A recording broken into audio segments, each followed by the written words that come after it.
channel, balik lagi sama aku Dina Sakura. Di video kali ini aku mau review sebuah produk. Kali ini aku punya produk dari madu batuk.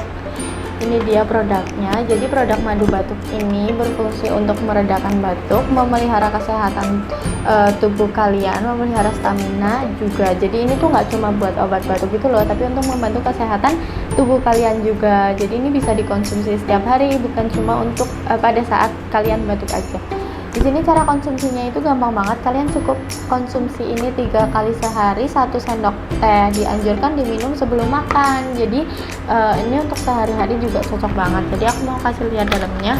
Jadi produk madu batuk ini udah ada izin dari PIRT di sini. Nah, jadi aman buat kalian. Di sini aku mau kasih lihat dalamnya. Tuh bentuknya berarti madu ya.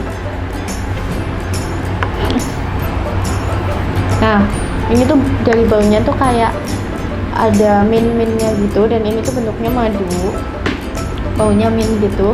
Jadi emang bener-bener cocok buat meredakan tenggorokan kalian dan membantu menjaga kesehatan tubuh kalian. So buat kalian tunggu apa lagi, kalian bisa langsung kontak di bawah ini untuk dapetin produknya sekarang juga. Terus tontonin channel YouTube aku, jangan lupa di subscribe biar kalian gak ketinggalan video-video aku selanjutnya. Jangan lupa di like dan di komen. Bye bye.